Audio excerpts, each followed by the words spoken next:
It's time to go live.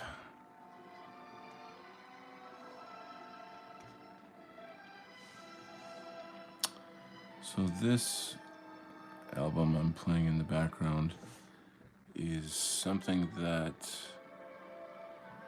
I discovered, I don't know, it was in maybe junior high or something. I don't know how old I was, maybe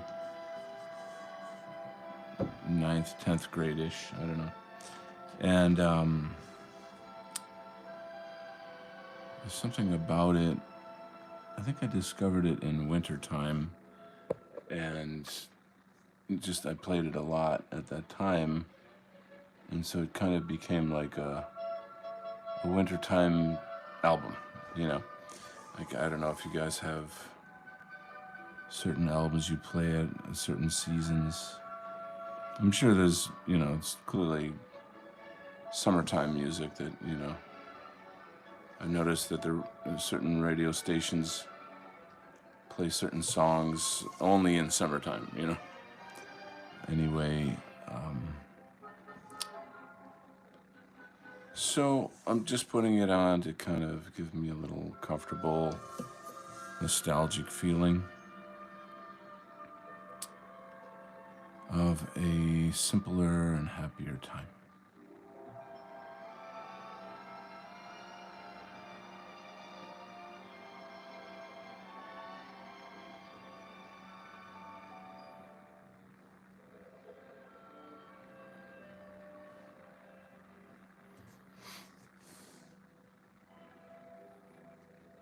This music is very kind of theatric. It's like music for a musical of some kind, or a ballet or something of this nature. An opera, perhaps. It just gives it a certain beautiful quality.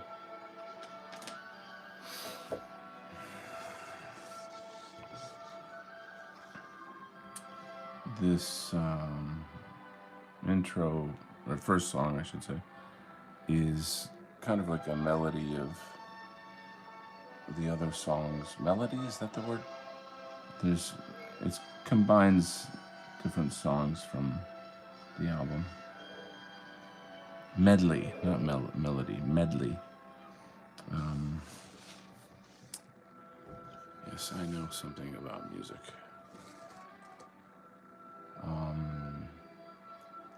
I took music theory in high school. I took some music in college as well, but that was just more like jazz appreciation and that kind of stuff. But I come from a musical family. My grandfather, on my mom's side, was a big band, conductor. Pretty neat. Hello to Sammy Nunez. What's his name? This guy right here, his name is Militia Man, and I will give you a better look in a second here. Let me pull this up, zoom out a little bit for you.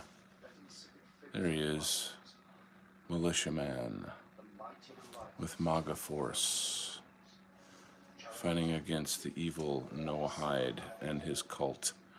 Hello to Dill Picky. Welcome, welcome, welcome. How did you guys find my channel? I've been getting lots and lots of new people. There's already 14 people watching, gosh. So last night's show, I had 622 people watching. That's a lot.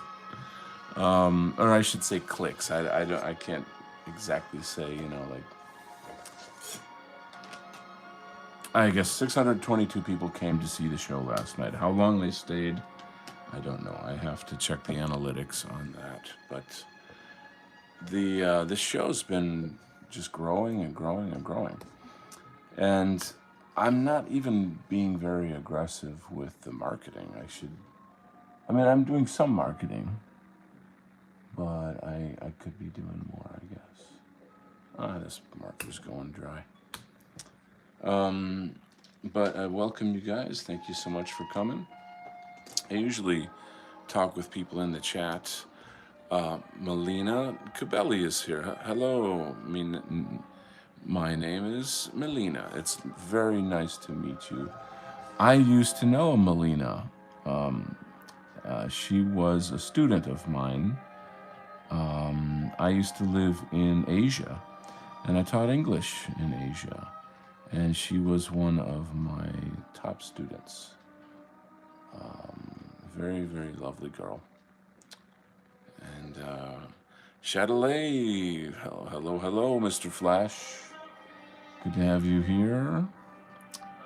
I got a couple new friends in the chat there, and we're cruising along, checking it out. I think I might switch over to this right there. The Glow Gamer, hello. Argentina, oh my God, I love Argentina. If I move anywhere in South America, it'll definitely be Argentina because I have an uncle who moved there years ago. When I lived in New York City, I became friends with a guy from Argentina. He's a very, very great artist, like amazing, amazing artist, and just a super human being, like an amazing guy. He happened to have like a party nearby where I live. Your artwork is so good. Hey, thanks, man. You know what? Since you guys are new, I'm gonna give you a little show because I think like that's the right thing to do. You know, when people are new, you gotta give them the tour basically. So I'm gonna go through a bunch of pages for you and let you get a feeling for the story and my art. Kind of move this out of the way a little bit. These pages are not in order, and I could probably move the camera a bit.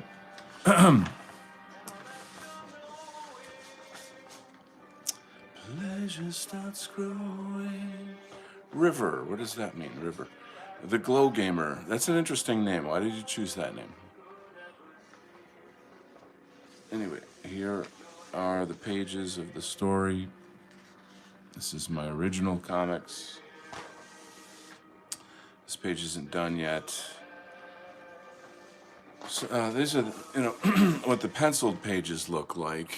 And then, of course, I ink them, you know. That's what this show is all about, basically, is watching me ink and chatting with me live.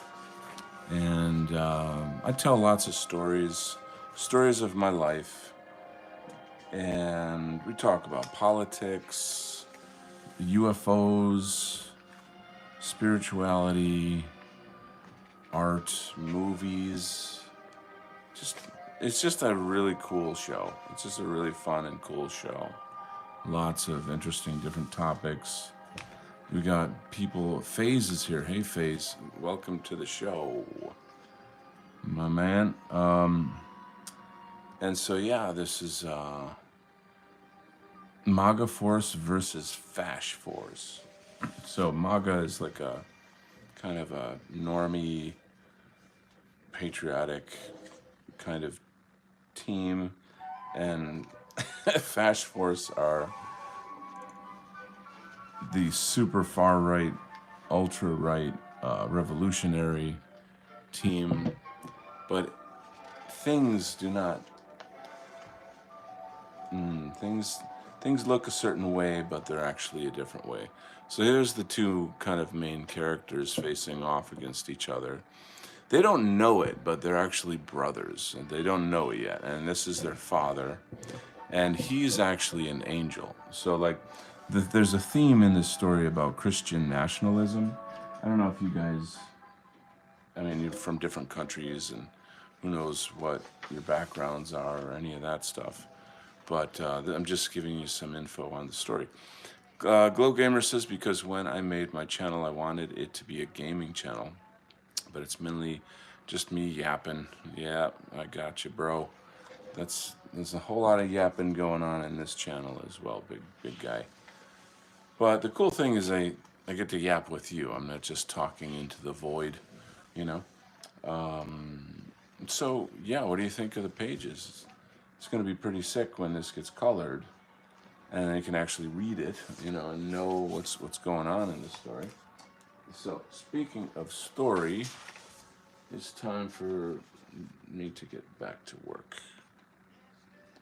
And away we go, Yappers Anonymous. That's right, Yappers Anonymous. So,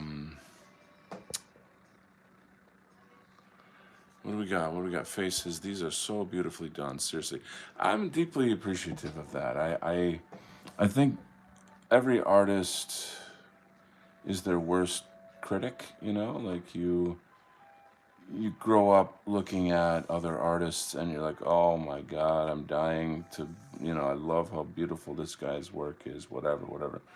And you're never going to be good enough because you're not going to be that artist that's your favorite, you know?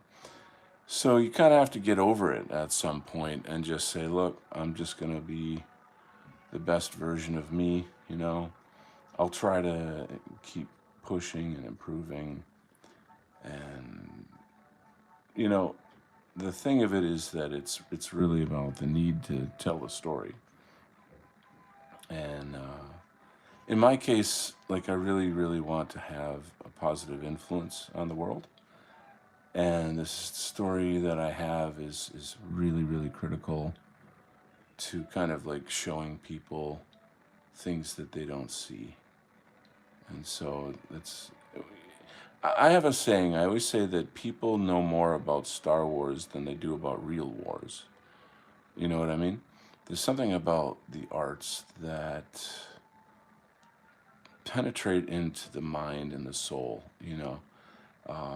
It's deeper, you know, it's got a deeper reach, you know, it can reach, and then it sticks with you, it stays with you. You have a sense of like ownership of the work, you know, like I'm a fan of this or that, and you experience the story vicariously through the characters, you know.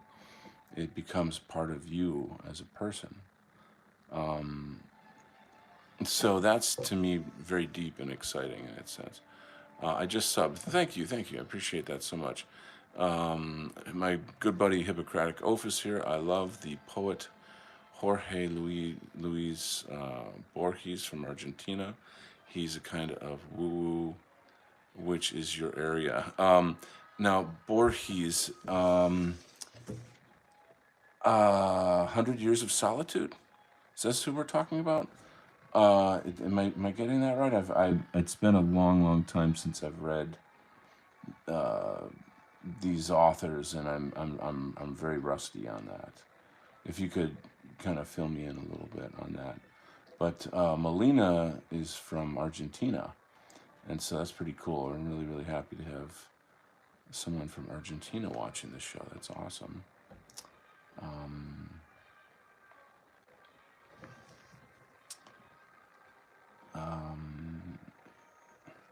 So my friend from Argentina, this guy was one of my best friends.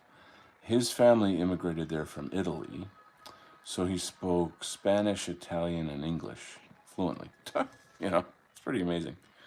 I don't know, you know, I've known other people from South America, and they just say that it's extremely corrupt and dangerous.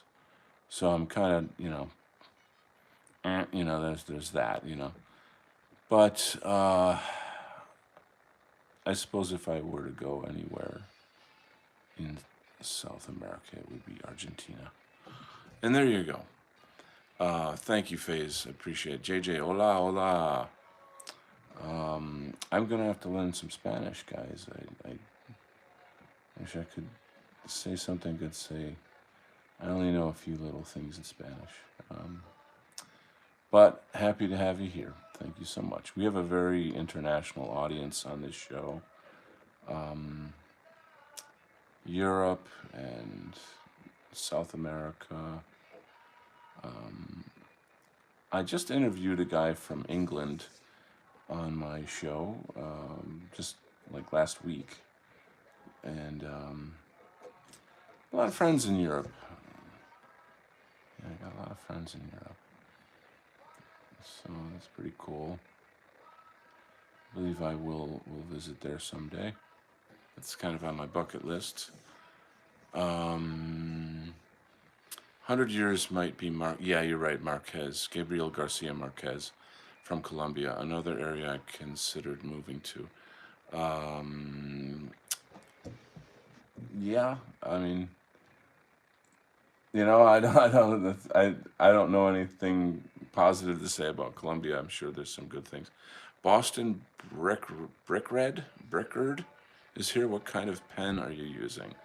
This here pen is a Japanese. It's a kind of a brush. It's like a brush marker, I guess. And Fudensuke. So there you go, bro. I use these quite a lot.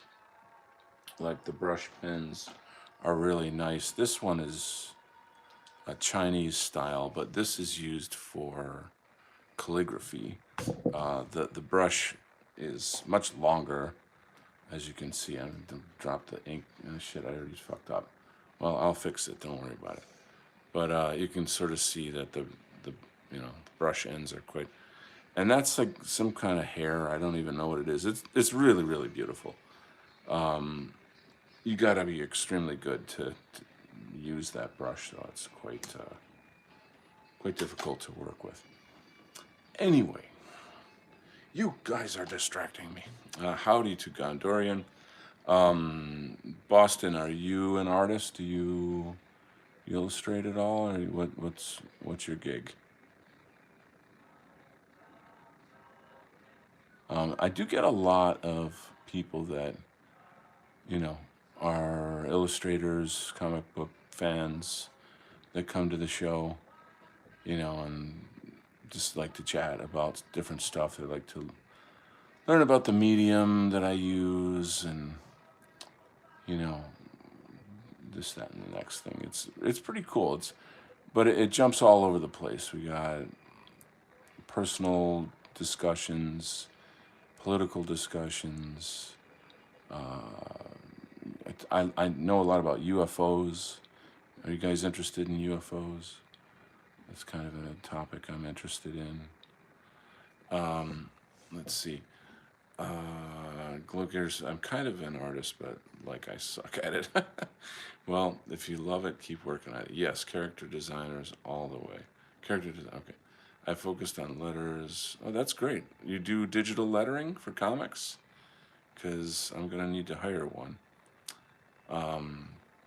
You guys can also let me. I'm just trying to go back and read into the chat a little bit here. The Spanish from Argentina is beautiful. I know mostly Italians from Argentina, but of course there are Germans. Yes, yes, yes. I love how there's Germans in Argentina. I saw some sort of documentary, and there's also like a colony of Southerners from America that, like, after the Civil War, they were like, screw this shit, we're out of here, and they went down. Or is that in Brazil? I could be wrong. Anyway, I guess I'd better do some research. ChatGPT help. Anyway. So, it's kind of a sober day for me, though, guys. I don't know if I should talk about this stuff. I got some personal stuff going down, and I'm kind of, maybe I'll keep that for another time. But anyway, happy to have you here. Happy to get back in the studio, rocking and a rolling.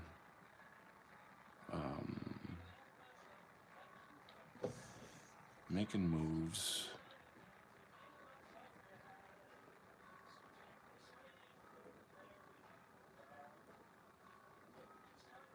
And yeah, it's funny because since I have so many new friends visiting, I don't talk politics as much as or I don't know, I feel a little timid about that. I do talk politics, but I'm always afraid to scare people off, I guess. um, or I'm not. I don't know. It's it's just sort of up to my mood, whatever is on my mind and stuff. Today, I'm kind of thinking a lot about my mom. She passed away today 3 years ago, and so I'm thinking about her a lot.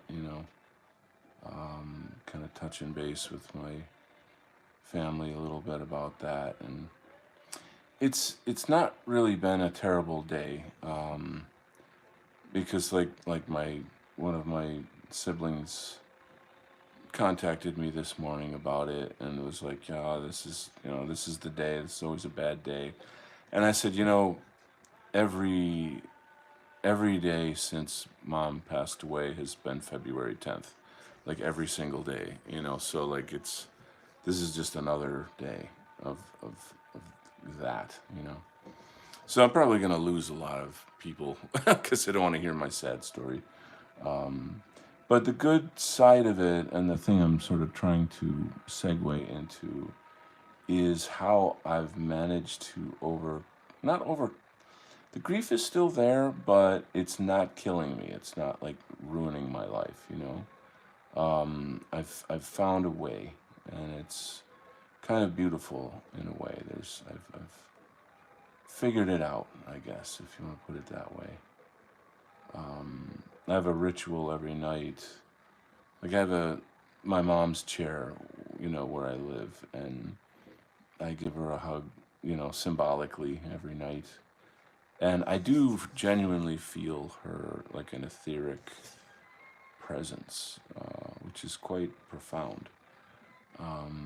She's come to me in my dreams somewhat recently, twice actually recently, and just very reassuring. I love you. I'm here. I'll see you. I'll see you when you get here. You know what I mean? And it's helpful because I can share that with my siblings who are grieving. And give them some comfort. You know what I mean? So yeah, that's just the quick version of the whole thing, though. Anyway, I don't want to dwell too much, I guess, on that. Let's read some chat here.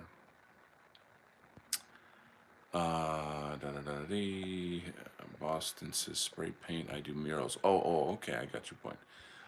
That's Brazil. Gondorian says, I'm not an artist. I suck. But I am inspired. I am an inspiring writer on Substack. Excellent, excellent. You can drop a link to your Substack, dude. Anybody here can drop a link and share your stuff. It would be really cool. I've got a really, really healthy community, a really cool community of artists, and it's just a good thing. Gabriel Gottardo, sorry, I apologize. Gabriel Gottardo is here. In 1866, the region started to be populated with American immigrants from the former Confederate States of America, correct, who were fleeing the aftermath of the Civil War. They were very, very smart to do so. Gabriel says, Americana, Sao Paulo, Brazil. That's phenomenal, dude. That's awesome of you. Oh, okay. So, when I think of Brazil, I think of two things: the amazing music, which I love Brazilian music, and an old girlfriend that I had who was from Brazil. I could probably say her name.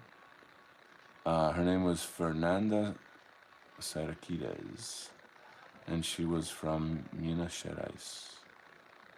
And boy, would I like to see her again. We had a wonderful but brief love affair, and it was so wonderful. So that's a great story. It's like, I was teaching English in New York City, and she had won some kind of summer course in New York City from Brazil, and she came up with all these different people who won this trip to New York City for the summer. and I happened to be the teacher, at the English school. And now, Fernanda was a model. She was like a shampoo model. She's a very pretty girl, and beautiful hair. And anyway, she was a model. So you can only imagine like how stunning she was. And I didn't really, I don't know. I was sort of like when you meet girls that are like insanely beautiful, you kind of get nervous and you think, well, she'd never be interested in me, like that kind of thing. She's out of my league. And I don't know, she just confessed her feelings for me, and but we both knew like she's just there for like a summer thing, a summer course, and then back home. So we had a very romantic and lovely little interlude that I shall always cherish. Fernanda, where are you today? I wonder. We did stay in touch. We were like pen pals for a while, and this, that, and the other thing. So, but you gotta move on with your life.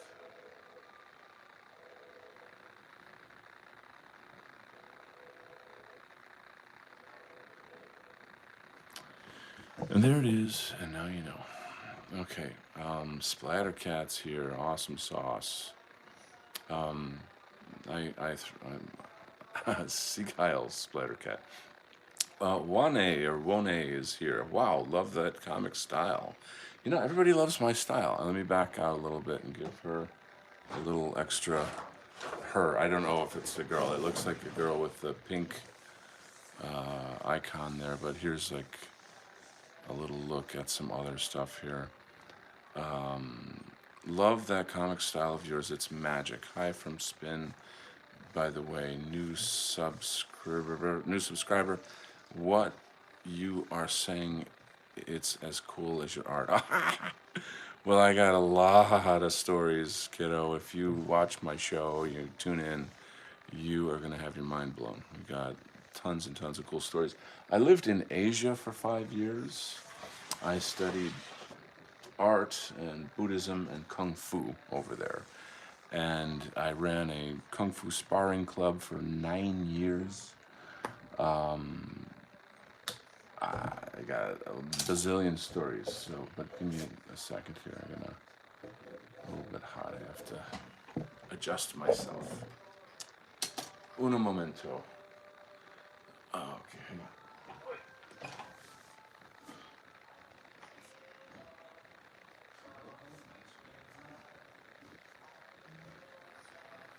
So, some good news lately. I mentioned this on one of my other shows, is that I am going to start recording my music very soon. And that's pretty sick because like I don't know, I was out dancing at this club and got to know the guy that owns the club, and talk, and I just mentioned I'm a musician. He goes, "Oh, I'm a professional studio technician. I've been recording bands for 20 years. Holy crow." And so I said, "Well, I'll send you my stuff. And he loves my music. And then, which you can see on this channel if you go to the music playlist. And so he's like, "Dude, come on over." And he's not charging me anything. I mean, this is the kind of shit that you pay like $100 an hour for studio time. So I can't. I'm like a kid on Christmas right now. I'm like so freaking happy. And so I'm rehearsing my songs. I'm writing new songs. I've got some really interesting ideas. There's this one tune I'm working on. It's very classic rock, and it's got a good Rolling Stones kind of vibe to it. I want it to come across a little more like the White Stripes, that kind of Jack White attitude, that kind of snappy, punchy, bitchy kind of attitude that he has. And but the song is what's it about? It's kind of about how like the concept that I have at the moment is hell ride. That we're kind of like we're going on a hell ride, but don't worry, I'll be by your side.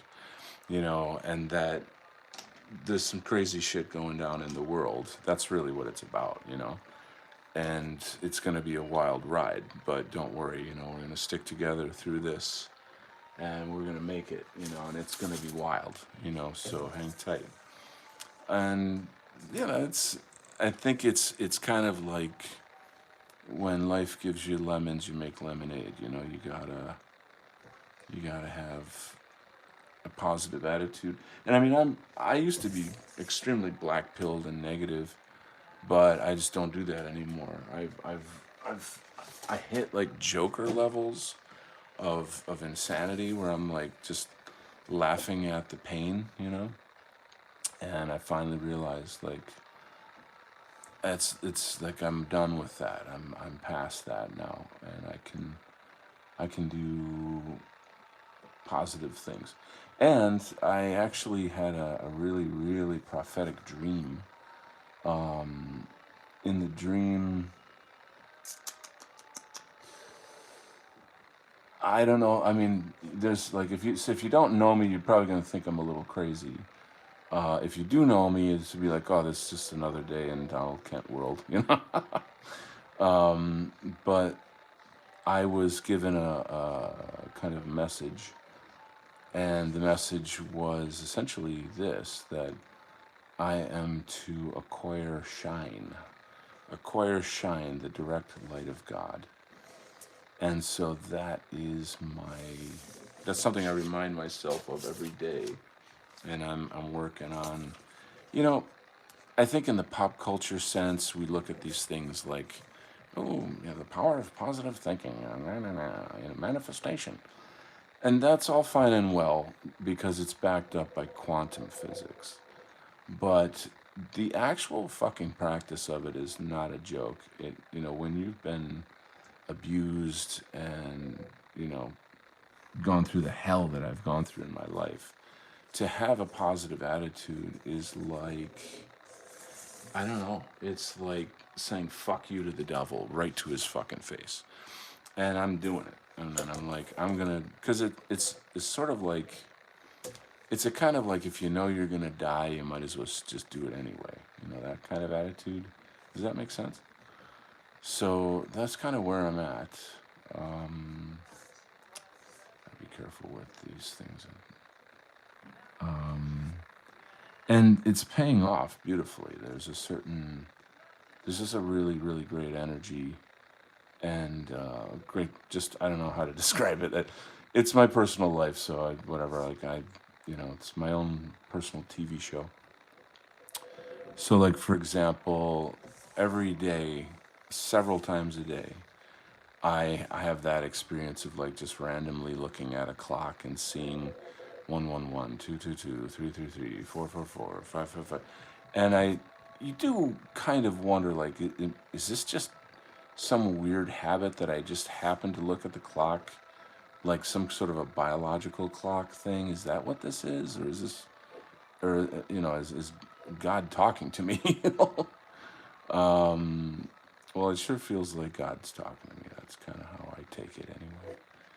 And if you don't like it, then have a nice day. But other than that, I should go back to the chat here and see what's going on. If you're still here and you don't think I'm insane, then that means you have passed the test. You can be part of my community now. Okay, well, I got a lot of questions here. Let me look this over. Hey, just wondering what other platforms are you on? Well, I'm on Twitter, but it's really, really dead. I don't have a lot of followers there. I have a Telegram that's really, really, really spicy, and I'm pretty sure that I'm having like FBI agents like try to sneak on to to the channel and stuff, because there's just some weird shit going down there. YouTube is my primary, I would say. I'm on Instagram, but it's like, you really gotta be, like, it's kind of more my normie. It crosses over between my sort of political identity and my normie life, if that makes sense to you guys. So I'm around the block, here and there and everywhere. I probably should be, you know what, I'm in a state where I'm like, I really don't want to fucking hide anymore. I'm really sick of, having to, like, hide, and I just want to kind of be out there, I want to just be me, do my thing, and not have to worry about idiots, trying to harass me and shit, I'm not doing, excuse me, I'm not doing anything wrong, I'm not hurting anyone. If you don't like my views, I'm sorry, that's just tough, you know? Anyway, moving on. Yes, I'm a girl, haha. I'm almost 30, so not a kiddo anymore. Oh, I'm sorry. Ma'am, I shall address you as madam, if you don't mind. It is so lovely to have you here, madam. May I get you a cup of tea? Yes. So, but we're all young at heart. Okay, it's normal. They love your art. I've tried to draw in other styles, but it's impossible. That comic book style is one of my favorites. Cool beans. Well, you know what? Since you're so freaking awesome, I'm going to go way out of my way for you. All of you, because we've got a lot of new people here today, and I'm going to show you my book that you can get on Amazon. And here's just a sneak peek of, like, some of the colored pages of the comics and kind of what they look like. So you get a little better idea of what the final product might look like, once it's colored and has some text on it and that kind of thing. So on the home page of this YouTube, you'll see kent-art.weebly.com. That's my website. And it's got a direct link to this book. You can grab it on Amazon. And it's not just comics. I've got fantasy illustration on here. I've got poetry on here. I've got fine art on here. Let me show you some of the fine art. Where are things like, this painting is 4 foot by 3 foot. I do kind of realistic portraiture, very expressive. And I had, as I mentioned before, there's like some poetry on here as well. This is actually one of my songs, the lyrics to one of my songs. So, and then here's some caricatures. I used to do caricature portraits, like commissions. I had people all the time commissioning me. Oh, I want a picture of my friend or my mom and dad for their anniversary, or this or that and the other thing. I've been published in different magazines. I've been around the block. So let's do a little bit of reading. Splattercat, your music is great. Love the guitar last stream I watched. Thanks. I'm really happy to hear that. The sound isn't too hot through just an iPhone. It's like kind of trebly.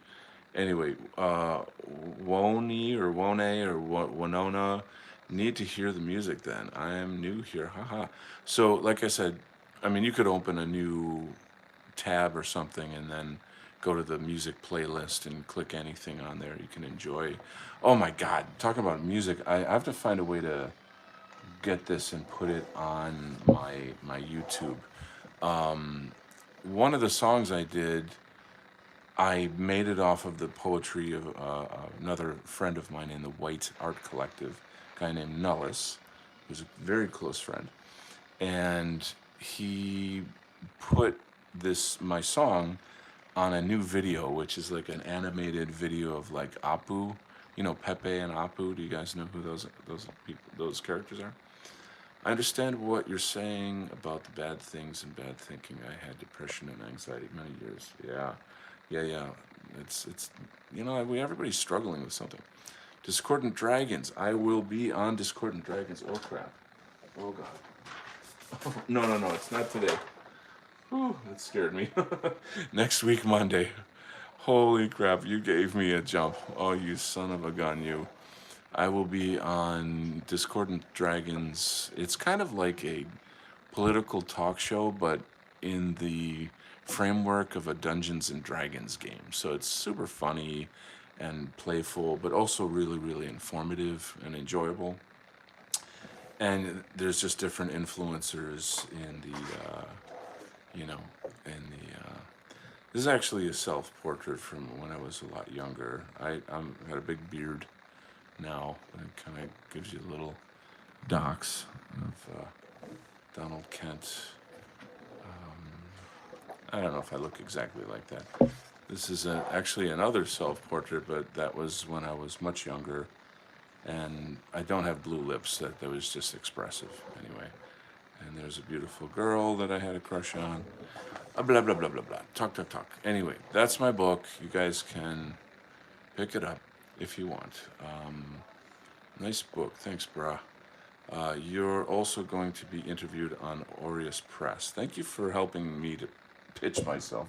So, Aureus Press, if I'm pronouncing that, is actually a pretty high profile. It's a pretty high profile YouTube page. I strongly recommend everyone go check it out later after my show, because there's just some like super big brain people on there. Um, People that there's a couple people that are like fairly high profile in terms of like what's going on in culture and politics. It's mostly about the arts, culture, and philosophy. That's the primary, meat on the bone, if you will. And those are my areas. Those are the things that I'm interested in as well. So that's all fine and dandy. What I'm looking to do though is to get more into community building and not quite activism per se, but sometimes just going against the system and speaking out on the system is activism in a way. Anything that threatens the status quo is activism, and that could just be boycotting bullshit, and opting out of the society that's anti-white, you know. So we'll get there. We'll get there. But for the time being, we're gonna draw us some cool superheroes and have some fun.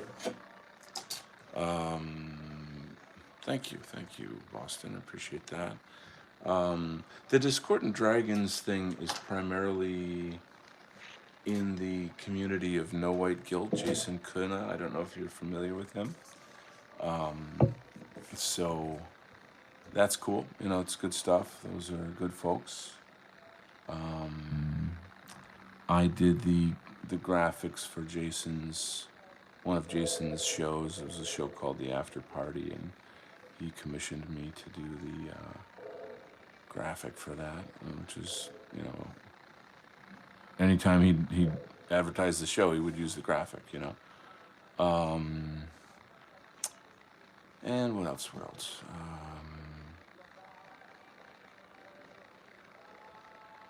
Yeah, the dissident right is a very broad field of many different kinds of camps and influencers. And I'm like the guy that sits at every table in the lunchroom. I'm not into I'm not cliquey, if that makes sense to you guys. I'm about the unity of the movement, to reach our destiny, our goals. So If you guys don't know what I'm talking about, I'm basically sort of a small-time influencer in the white identity political sphere. So there's that. And if you have any questions about that, I'm happy to wrap on that topic. Um, just going to do a little bit of architecture in the background here. Well, I'm going to be alert for the interviews. Want to see them. By the way, good night here in Spain. Oh, you're in Spain. Oh, gosh. Oh, boy, that's late. Hope to see you. Okay. Boy, oh, boy. Lovely meeting you. Sweet dreams. And please come back. Good night. I do have to figure out how to pronounce your name, though. It's funny. One of the guys that I spar regularly, he's lived in Spain. He's like half Spanish and something, but he speaks Spanish. And he's just had wonderful things to say about it. It seems really unique among the European countries. I don't know why, but it's just something about the kind of desert area, like how dry and arid it is. I guess it's unique. It's just it has its own culture. I did see something interesting about Spain where they were talking about how when Spain liberated itself from the Muslims, it only took like 300 Catholics, Spanish Catholic men. And I was like, wow.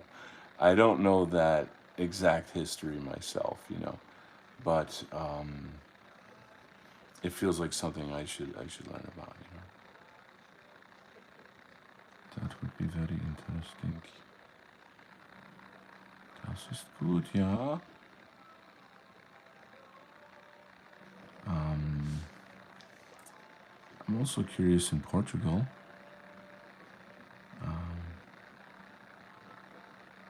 Honestly, though, if I do end up in Europe, it's going to be England, Ireland, Scotland, France. I've got a friend in Hungary. I've got a good friend in Finland. The Nordic, like the Northern European countries, seem to really appeal to me, though. Besides the fact that their women are outstandingly beautiful, I resonate with that somehow. Who knows? Who knows? What or when or how any of that stuff will come to pass. I don't know yet. I mean, right now we just got to save America, or I do. I mean, not just me, but we got a lot of shit going on. Trump sends the mother of all bombs to Israel, and he's so happy about it. And it's like, I thought you were the anti-war president, and this concept of like, we're gonna take over the Gaza Strip and turn it into Trump Towers 2.0, and it's just something very vulgar about that. I appreciate all the Doge stuff, all the like. He's dismantling the entire Democrat money laundering scheme that has been just raping America blind. And so that's really, really, really huge. But there's a side of me that's almost like, maybe he's just doing it to save money to put towards Israel. You know what I mean? Like, is it really going to help us or something, If you're not plugged into politics, the only thing you need to know, the anchor from which all politics is rooted, is that Israel rules the world. They've infiltrated all the Western governments. They own the central banks, blah, blah, blah, blah, blah. I won't get too deep into that. Kanye West is making a big splash. It's pretty funny. His new t-shirt design looks like a lot of fun. I wonder how many people are actually buying it. That would be interesting to know. Let's see what the chat is all about. Let's see. I need to get some better music on. This music is boring. Let it rock out or something. I'm gonna look a little bit. I'm scrolling. Oh, excellent. Ooh, score. Big score. Okay. Oh, Pink Floyd.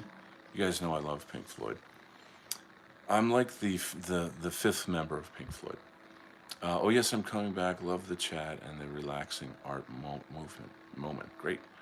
Woo! That is one hell of a clever name. I don't know which you're referring to. Wait, how do you pull the ruler over a fresh line without messing up everything? It always happened to me in school. Well, hey man, you got to be Donald Kent to be able to do those things. It's kung fu, bro. It's kung fu.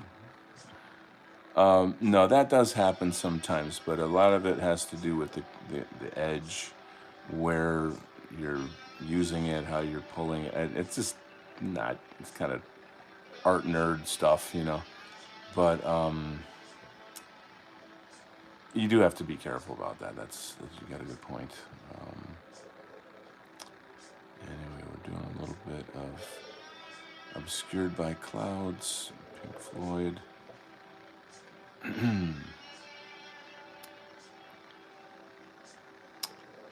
a really cool album. Um,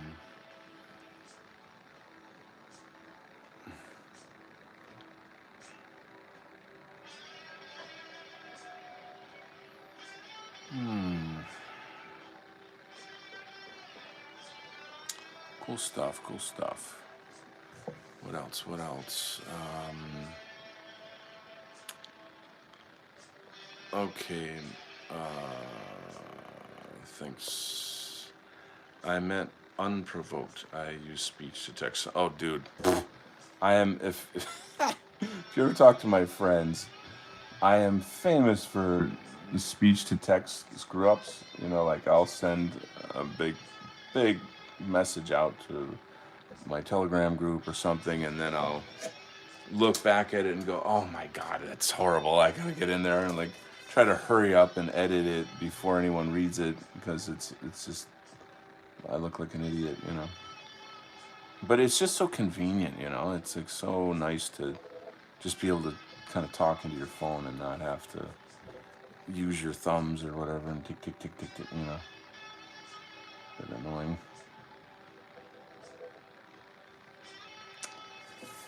Mucho annoying.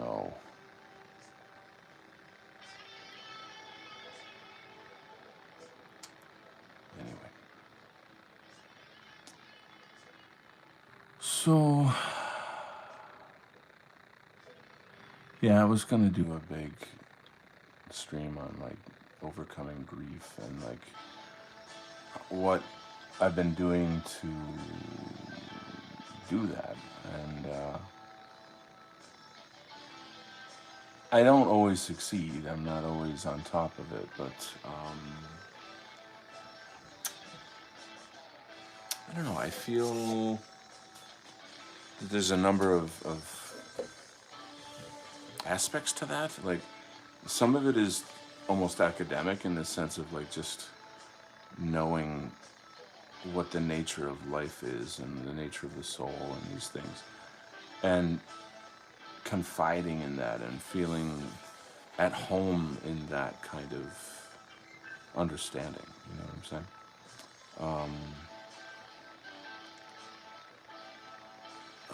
I mean, I'm more afraid of life than I am of death. Like I have. I mean, the day I die will be a really joyful day. I'll be very, very happy to get the fuck out of here. But not until I, get some shit done. Important stuff that's got to get done. So that's cool.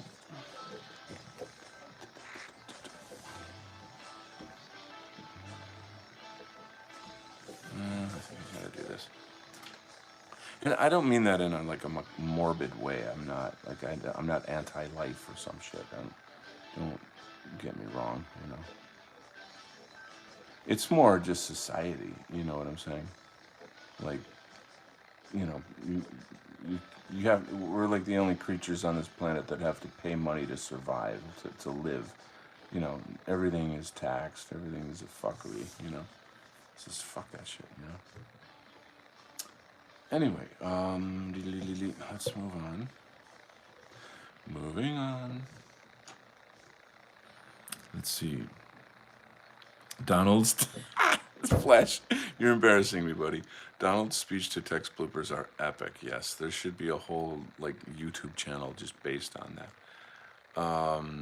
Kanye paid $5 million for a Super Bowl ad to his website. He removes all the items except the swastika T-shirt.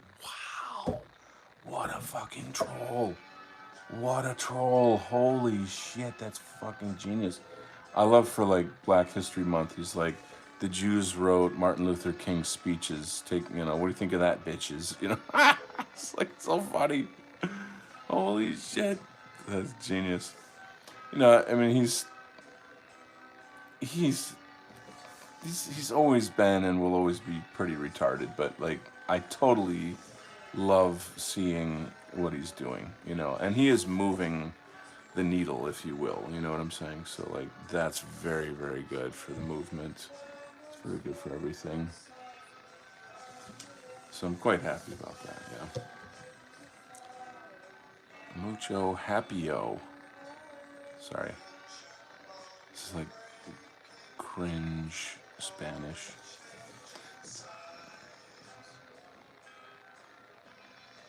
Oh, this song is so dreamy. Me likey.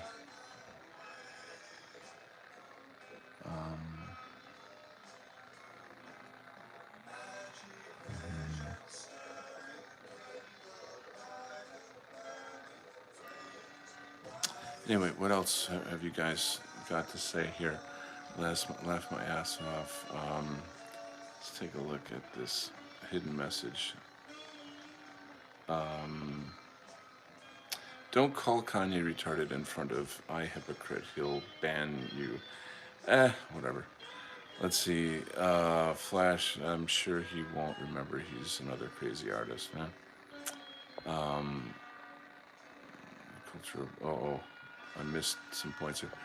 The cultural appropriation, our culture isn't a costume. Oh, so Flash is one of the smartest guys I know, and he always has these like burning hot takes. You know, like he always has some way of seeing through things and knowing like, oh wow, yeah, that's right. You know, I missed that. And one of the points that he's made in Flash, you can expand on this or improve on what I'm saying, is that like all you know, things like the swastika and naming the J's and all these various like okay, you know, Elon doing the Sikh Heil, that's not their domain. That is not the normie right, MAGA right. Those aren't their symbols. Those aren't their talking points or culture or any of that kind of thing. And put it in a certain manner of speaking.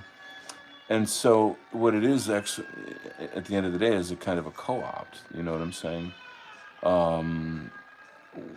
We know that the enemy has infiltrated the right, and it's what I'm calling the fake right now. You know, like oh, Elon's our guy. You know, he bought Twitter. Although I kind of eat those words a little more every day. Like I don't know if you guys saw the thing with the South African dude, black South African, who's like, you know, calling for murdering whites. And Elon finally came out and spoke out against it, you know. So, you know, there's like, okay, you know, I'll take that, you know, I'll take any win I can, you know. But again, it's still kind of a sheep in our clothing or something. It's still a kind of deception. So we do have to be vigilant. We have to be careful.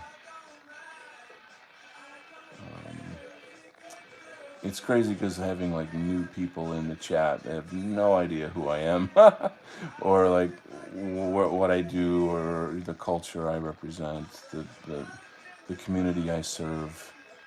You know, I essentially think of myself as like a, you know, dissident right artist. I serve the culture of the dissident right, of white identity political community. We are the ones that are out there taking the biggest risks, putting our necks out. We're demonized the most. We are lied about the most. You know, we we're in it. You know, we're fighting for Western civilization.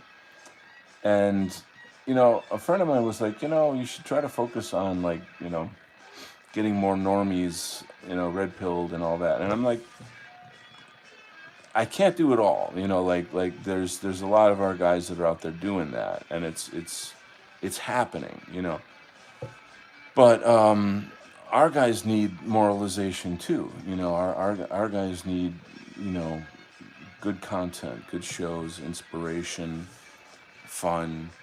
You know, we need songs and art, and so again, I can't wait to get back to doing music again, and like inspiring people. You know what I mean? Oh yeah. So there it is. Cultural appropriation. Let me moving on. Exactly. I hate how they use the culture we created for their own career, and they make a mockery of it. Sorry, I'm the king of grumpy takes. No, no, no. I mean, I'm with you. I'm with you. How do I say it? Like,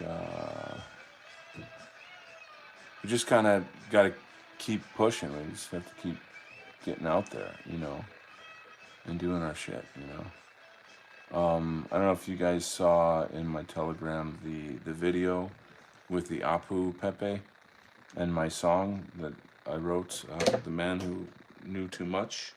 That song is based on a poem by Nullus.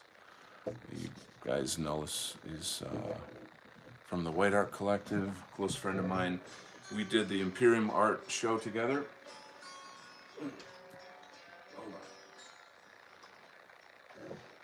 Anyway,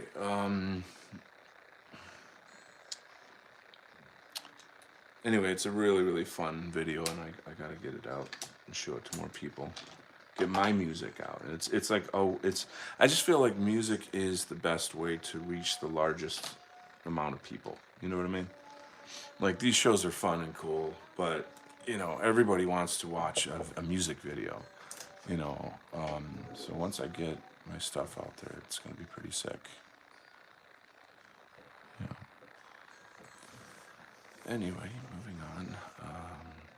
Outreach is good and all, but our own people need a big time morale boost. That's pretty much what I'm telling you, you know, is that, you know, that's why I serve this community, you know, because we get tired, you know, we need things to lift us up. We see the whole picture, we see the whole truth, and we know how fucking bad it is and how bad it's going to be, and on and on and on. And then we, you know, we're the ones getting like death threats. We're the ones who are being deplatformed, blah, blah, blah, blah, blah, blah, blah, blah, all this shit, right? So, you know, I don't know, I just think of like, it's kind of like food, you know, like making good culture for our guys, you know, or maybe you could think of it like ammunition, you know, like it's lift up their hearts, their spirits, and give them some energy to get out there and get back in the fight, you know. So, you know, if I can do that, then I've served my purpose.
apologize for how long it's taking to get my new website up. Every time I turn around, there's some new damn thing. It's like, oh, you better not use this platform, you'll get shut down, or some damn thing, one thing after the next. I'm at that point where I just want to make like a cheap Wix site, just to get my stuff out. Canva has, like, you can make websites on Canva. If you guys don't know what Canva is, it's like an AI graphics generating website for creators. You can make like t-shirts and all kinds, AI generated images of all kinds, etc. So I might do that. Doxed, debanked, fired, spied on, expelled, sued, deplatformed. It's a fun life out here. Yeah, Substack's very popular among the DR. So my question to you: I've been to Substack, but like what I want is when people come, I want them to have like a lot of free stuff straight on like the homepage. Like, oh, here's all this free stuff I can just enjoy. And then if they feel like, wow, this guy's got great content, now I want to subscribe. And then you see how like the free stuff is kind of like a funnel, to get people to subscribe. Can you do that, or is it just like, I don't know, like a gateway, and like you have to pay if you want to come in,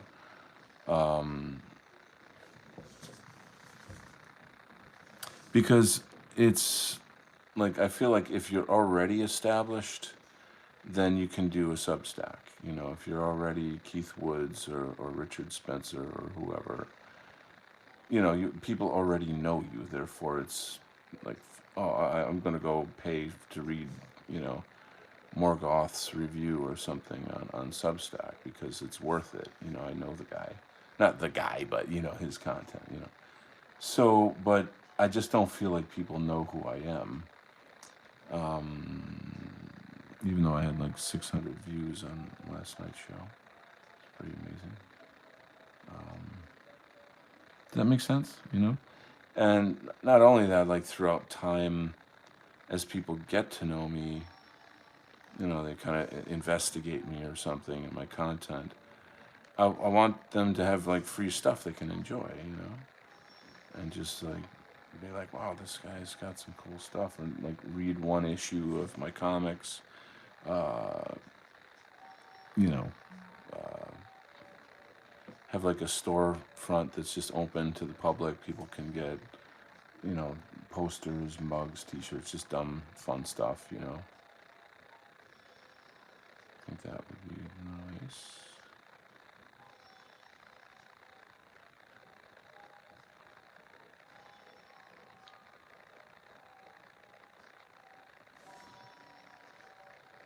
Oh, I'm sorry, I'm not centered.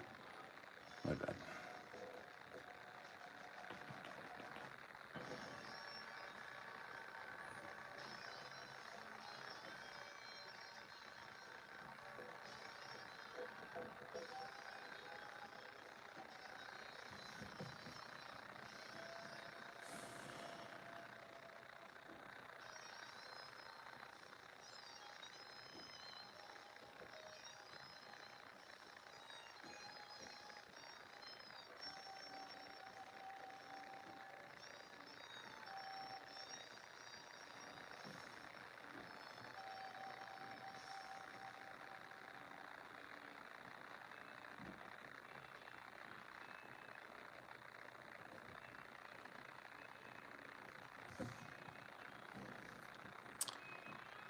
I think you can have a portal with free content and additional premium content. All right, I'm gonna have to look into it because I'm running out of options. I'm getting pissed off, and so this has been way too long. Oh yeah, you should publish the video on your YouTube. I definitely will. I'll figure it out. Outreach is good and all, but our own data. Yes, I read that. I hate how they use the culture. Yeah. So it looks like I got my old buddies here, and can't go super late because it is a work night. But I don't know. I don't. I've been debating like, should I talk about, today is the 3-year anniversary of my mom's death. And it's just it's just like a ghost in the air. It's kind of been following me around all day, and there's just a side of me that's like, if I focus on it, I'll cry. It's like I don't. So why would I want to do that? Like, why would I want to? I'm already like, I live in a state of pain all the time. Like I'm constantly in pain, but I'm so used to it now that it's just normal. And I don't feel like sort of any need to exacerbate that. You know what I'm saying? Or to dramatize it. You know what I mean? Because that's actually a lot of it. Like the dramatization of your pain is, it's just the way the mind works. Is, grieving is bad enough. It's the absence is constantly there. Like the silence is deafening, if you know what I mean. um I don't know. When you don't have any parents at all in life, there's a certain primal angst that you feel, of like being alone, like truly, truly alone in a sense, when you don't have any parents. It's it can be terrifying if you think of it too much, which of course I'm not trying not to do that. But I'm too much in the light of God. I've spent too many years of my life crying, and I'm like, fuck that. I got shit to do. I'm done. I'm done with that. I'm sure I'll have some breakdowns. There's no stopping that. But um, part of this stuff that I do here for you guys, for the movement, is really what keeps me sane. You know what I'm saying? It's like I could, like, what if I just walked away from this? And then what? Then who would I be? You know, I chose this, and it's who I am. It's what I want. You know, it brings me fulfillment. As hard as it is, there's like a deep, deep fulfillment in knowing that I'm doing the right thing at the right time in history, even though, half the world can't fucking see it. You know what I'm saying? I feel like it's more about leaving a legacy, so that, when I'm dead,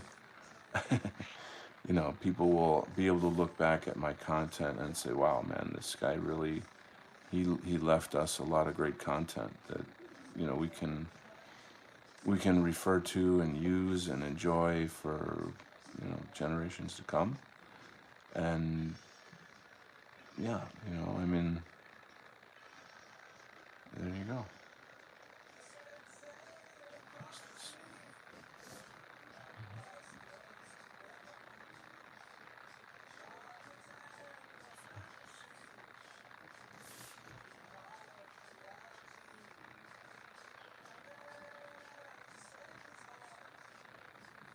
It's interesting too because, like, I had people in my family like doing everything in their power to stop me from being political. Like every trick in the book, threatening.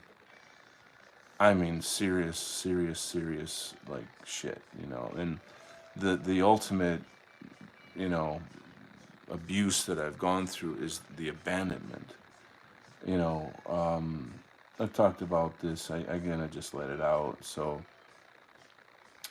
my mom got sick, and it was, she's like over 80 years old. So uh, at that age, it's kind of serious. So I was living with her and taking care of her every day for a month through this sickness, and like giving her meds every 2 hours, getting up every 2 hours in the night to, adjust her oxygen tank and give her meds and adjust her pillows and. I mean, I was like a full-time nurse basically at her house, and my son was there frequently as well. And there were like home nurses that came and shit. And anyway, it definitely was serious. But I didn't think she'd die. I didn't think it was that serious. I just thought, she's pretty healthy. She's going to get through this. I genuinely did not think that she would die. And one night, somehow or other, she managed to kind of twist up the tube of her oxygen tank, and then so her oxygen was dangerously low. Like when it's under a certain number, your organs can start shutting down. So whatever, I kind of reported that to our home nurse, and then she called an ambulance.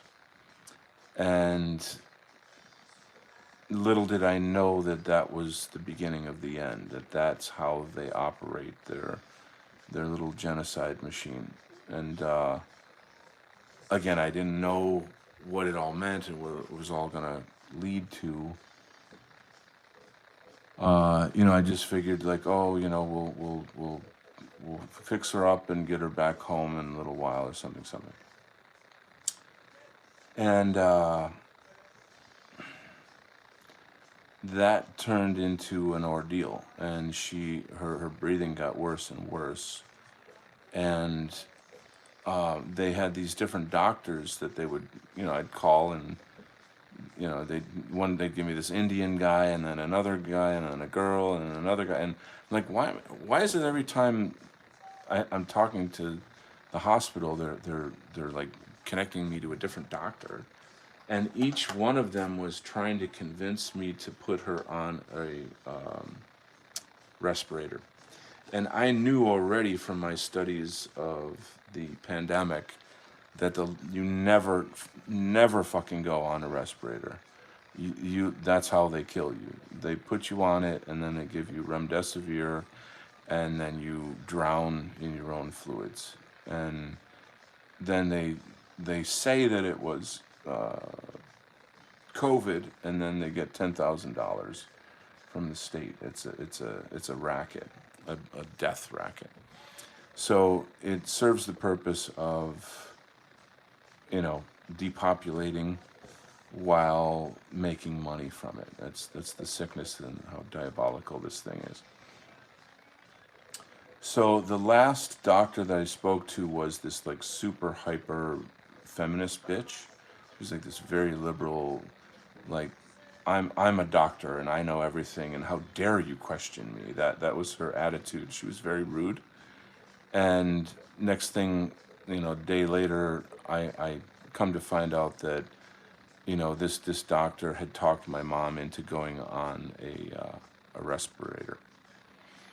And my mom was for number one, she was a nurse throughout her life, so she totally trusted doctors and had complete faith in the medical field.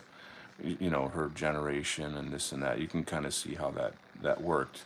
Plus, she's just a very trusting, naive person. And I figured it out, like this fucking bitch, my mom was under duress, she was in pain, and this woman, this sort of feminist doctor talked her into going on the fucking ventilator.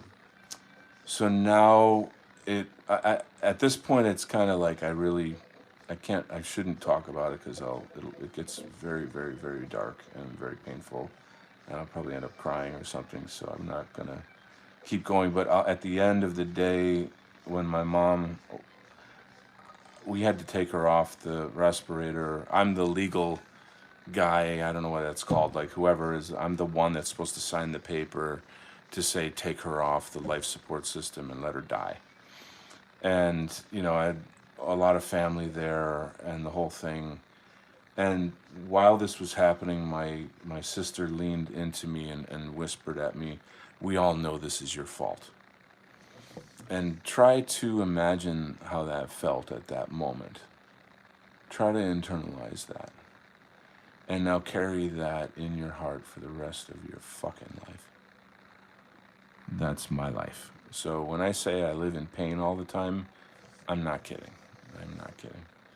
Because now I've been betrayed. My whole family abandoned me. Almost the whole family. There's like maybe two people that still talk to me.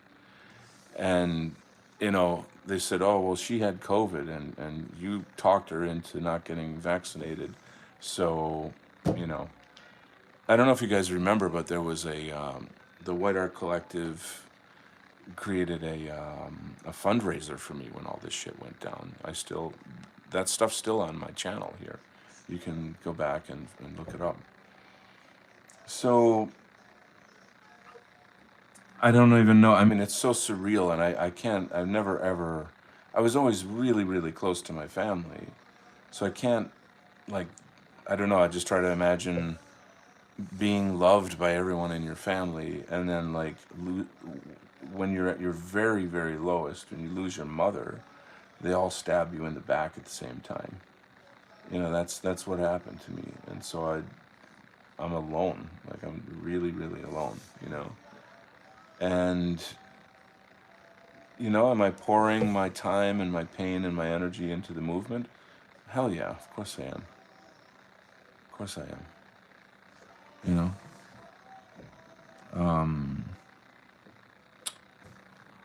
I don't know. Put that in your notes, FBI. Put that in your notes. So, it's, when they make the movie about my life, that will be a pretty painful scene. There's not going to be a dry eye in the theater. I'll tell you that.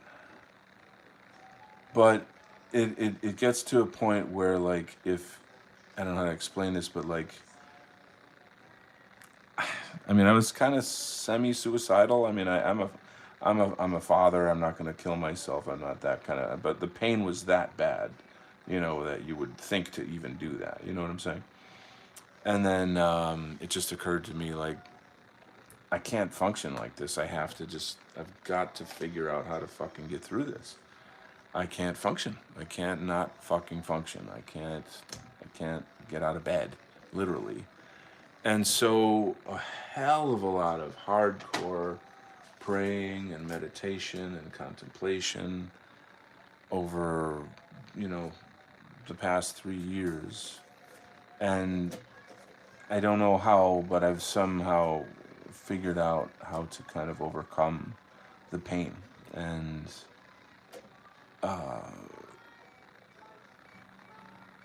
just rise up, So that's the new me right there. Yeah. And today is the day to think about that and commemorate that, So, I don't know. I'm not going to talk about it anymore, but that's what's going on. Suffering turns glory. Yeah, Ezra White is here. Suffering turns to glory, brother. God bless you. What a beautiful thing to say. That's pretty much, it's the crucible. You know what I mean? It's when you're, I don't know how to explain it, but I mean, literally, this is, I think, the point of suffering is transformation. There's just something, you just, until you go through that kind of hell, you're really never gonna change. You're not, there's an alchemy to it. That's actually a good way to put it. So, I have certain. I'm still really angry, and I still can be pretty depressed sometimes. But I would say that my thought or my mission or my hope, my goal, is to act more as a positive force for our people, for our movement, and kind of bring something of God into it, in a non-religious way.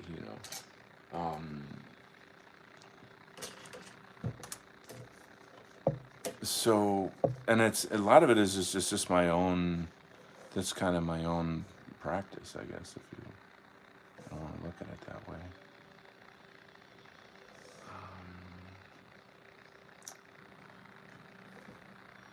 Let's see. I don't know if that's quite right. Let's try this one. Maybe. All right.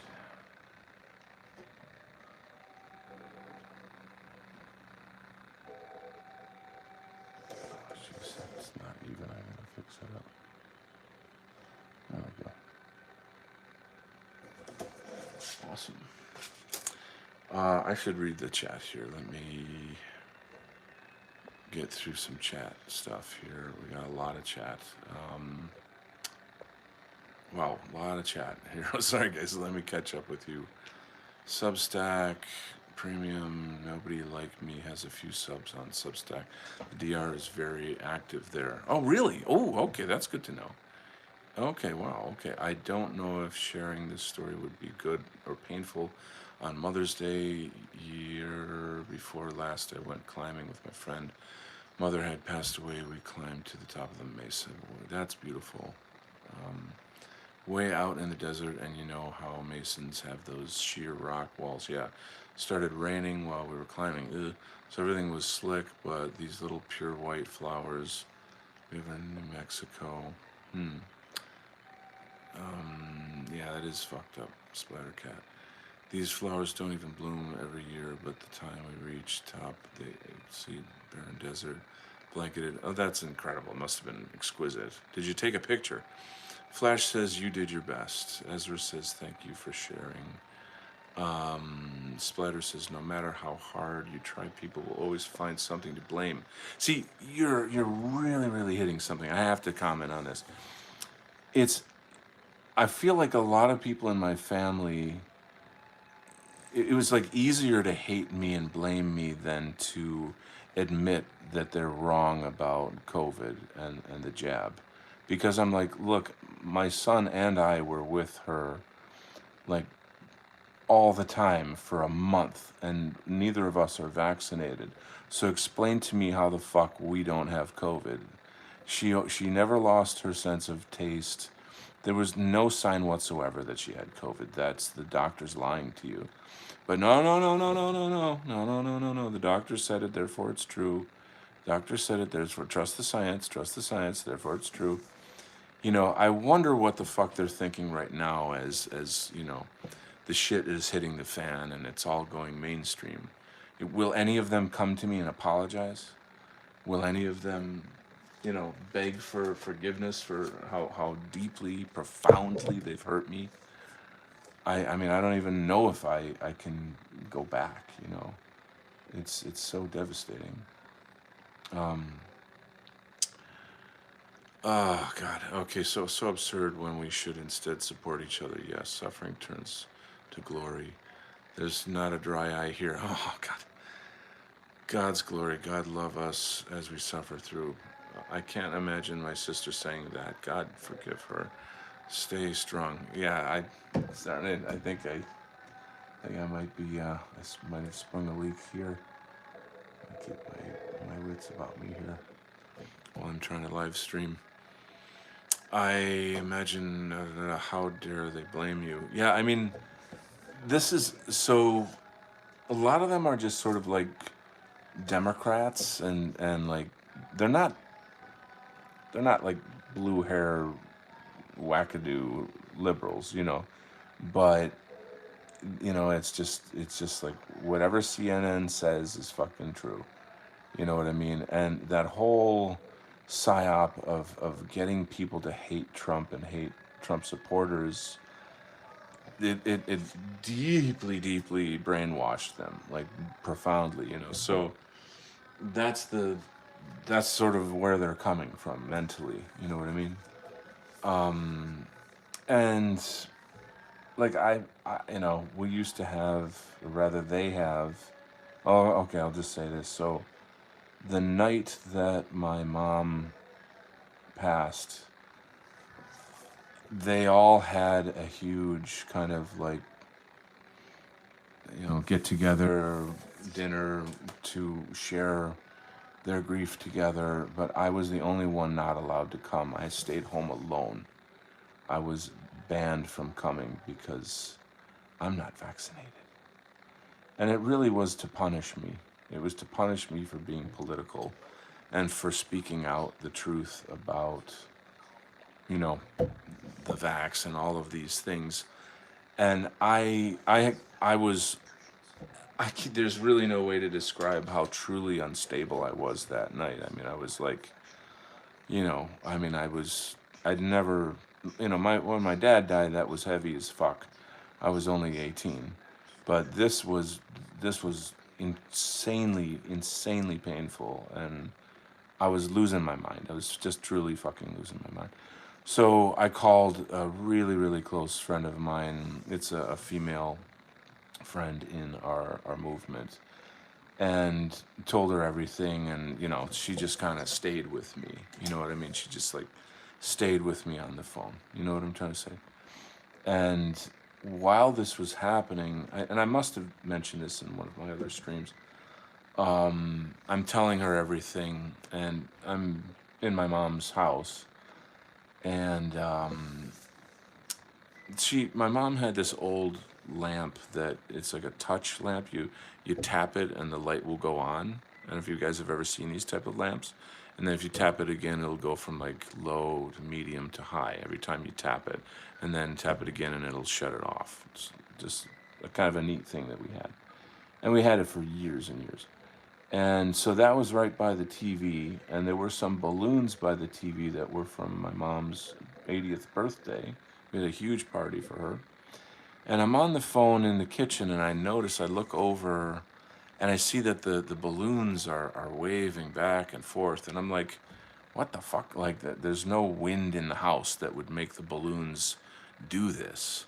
So I just thought, that is super weird. And then suddenly, the touch lamp went like super bright, like more bright than it normally does on high. It was like like really, really, really bright. And then it went off, and then I said, "Mom?" And then it came back on really, really bright. And then I was like, "Oh my God, Mom!" And then it just kept like going like off, high, low, medium, high, off, low, medium, high, off. And that went on for like at least a minute or 2 minutes. And it was my mom communicating with me. And I really don't give a fuck what you think. Because, like, I know it in my soul. I know it in my soul that she was there at that time. And there's more I could tell you about this, but this was a kind of a paranormal experience. And as beautiful and amazing as that is, it's also the kind of thing that just makes you cry even harder, in a sense. You know what I'm saying? There is a side of it that makes you go like, damn, man, like when we die, we're gonna linger. We're gonna linger here for a while and see the people that we love. If you have children, or you're married, or this and that, and it's kind of surreal. It's a surreal experience. But anyway, I don't know. This is just a sort of a paranormal experience I wanted to share with you guys about that. I really couldn't keep this stuff to myself. I had to get this off my chest tonight, so I appreciate you guys letting me talk about this. I'm holding back a lot, mainly because I don't want to fucking cry. It's like, it's just, nah, I'll pass. I think I'd like to pass on that. I don't know if I have any more tears now. But I appreciate you listening. Thank you. Thanks for caring. You guys are my family now. Friends are the family you choose. That's what they say. So all that pain is going to be fuel for my art and my music and my content. And so it should be some pretty pretty good stuff coming down the pipeline. I did start writing this one song where what some of the lyrics are like, "Aren't you lucky that I chose to forgive you?"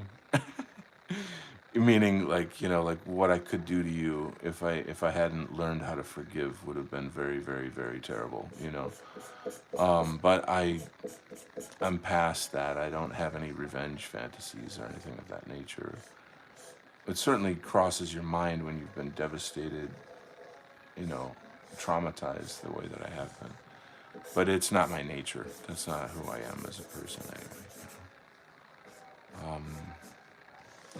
It's pretty dark to be hated, for no good fucking reason, by people who loved you all your life, all your life. Like, I'm known in my family as like, hey, Donald's here, and make everybody laugh, and oh, tell us about your experiences in Asia, and just very, very close, very, very close to all these people.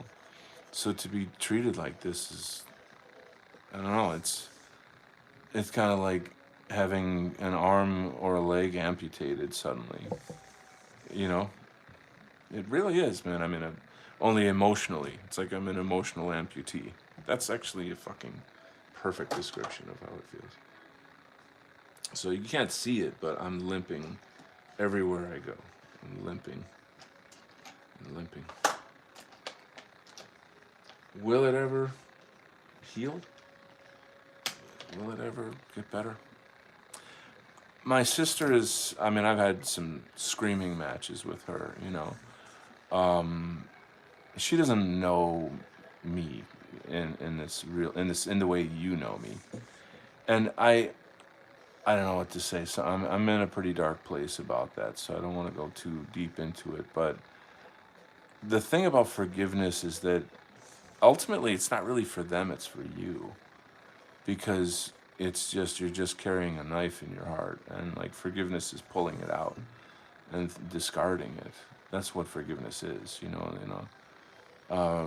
forgive us, Lord, for our trespasses as we forgive those who trespass against us.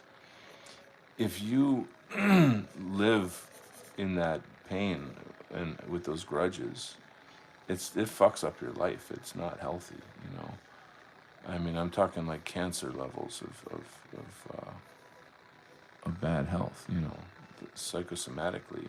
It's very serious. Excuse me. I'm gonna have to wrap it up here, guys. It's getting late. I gotta get up for work tomorrow morning. I have a friend who lost all his family from that thing. Suddenly, he was alone in his world. God in heaven, God save him. God save him. I hope that, you can check in on him sometimes. And, this is a kind of a thing. Interestingly, I had another friend, this guy I went to high school with, who lost his mom. He lost his brother and his mom within like a year. And then the whole thing collapsed. He had to move out and blah, blah, blah, blah, blah. That dude has been through hell upon hell upon hell, and it's just been a nonstop rainstorm of hell for him. And I'm like pretty much like his only family now, per se. So we check in on each other all the time, Yeah, I'm supportive of him. That's very good. I'm glad to hear that. What's impressive is how positive he remains. He shows no sign of sadness. When you see him, yeah, because he doesn't. I mean, I don't. I don't know this guy. I can't talk for him. But people don't want to be around you when you're sad. They will fucking abandon you. Like, how you doing? What's up? Well, my mom died, and this is it. Oh, okay. Bye. And then that's it. You know what I'm saying? So be aware of that. That exists. That's out there. I have no idea how he does. Some people are built differently. Yeah, I'm Asperger's. I don't even want to call it a near-death experience. I left my body and I knew that my ancestors were there, eager to welcome me, and I was asked if I wanted to leave or stay, and I said I would stay. what you experienced is very, very, very common in the field of near-death experiences. About 75% of everyone who dies and comes back or has an out-of-body experience in a death experience has exactly that happen. And my thinking is that death is just rebirth. It's literally rebirth into the next dimension, most likely the fourth dimension. So that's profound. That's very, very profound. For a while longer, your ancestors love you. God bless you, man.